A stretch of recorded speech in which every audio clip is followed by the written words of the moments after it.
What's up, everybody? It's Taco. Oregon takes on UCLA on Saturday afternoon at Autzen Stadium. Game day is going to be in Eugene. It figures to be a big one and Oregon's biggest test to date. The Ducks come into this game ranked number 3 in the BCS standings behind Alabama and Florida State. Oregon comes in as a 23.5-point favorite over UCLA. Let me remind you, this is a UCLA team that's ranked number 11 in the country, has possibly 2 of the 10 or 12 most NFL-ready draft prospects in the country in quarterback Brett Hundley and defensive end Anthony Barr. This is a team that's only lost one game to a very, very good Stanford team in their house. They went into Lincoln, Nebraska and beat the Nebraska Cornhuskers 41-21, just blew them out in the second half. So we know they can win on the road. 23.5 points seems like a lot to me, doesn't it? To you guys? That's I think has to do with a lot of the respect that Vegas has for the Ducks, who have covered every spread but one game so far this year. That game being last week's game against Washington State. And if the ever cantankerous Nick Aliotti had had his way, they would have just shut the game down with about 12 minutes to go in the fourth quarter, and Oregon would have covered that spread as well. So a lot of respect for Oregon, but the Oregon coaching staff and the Oregon football team has got to be respecting the Bruins, who can make a game of it with anybody.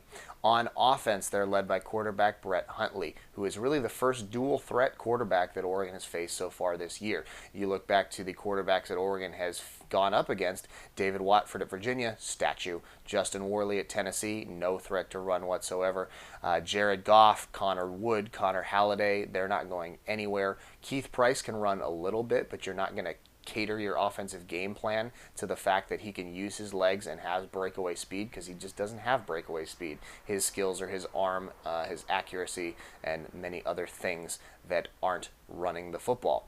But Brett Hundley can run the football. He can run it very well. He's rushed for over 250 yards so far this season. He's accounting for about 28% of UCLA's total carries on the ground, so clearly his legs are a part of the game plan, as well as his arm, which is completing 66% of his passes with 13 passing touchdowns against only 6 interceptions. So it's up to the Oregon defense to try and stop a guy who can beat you with his arms or his legs, and they're doing that for the first time this season. That requires a lot of discipline, whether it's staying to your assignment on possible zone read or option looks. That's keeping contain with the front four. If the defensive ends blow right past their guys and try and go to the outside, Huntley's just going to step up and take that middle section, find some open space, pick up some yardage, and sustain drives with his legs alone.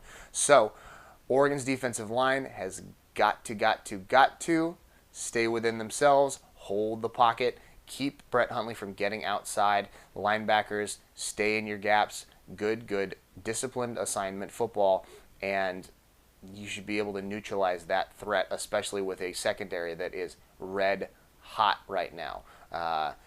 Yeah, Washington State gave up a lot of yards, but a lot of those yards were late, and that's the only thing they had going for them. So I don't really see 500 and something yards and go, oh no, our secondary is freaking out, because they're not. Against Washington, they dominated the game against Washington's receivers, and I expect that trend to continue against UCLA.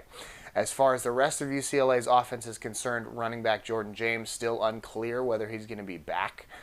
He did not play against Stanford, and he was missed.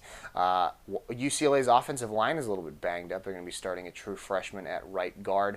Wide receiver Shaq Evans, still a very, very good player, and he's going to be Brett Hundley's #1 target out there on the outside.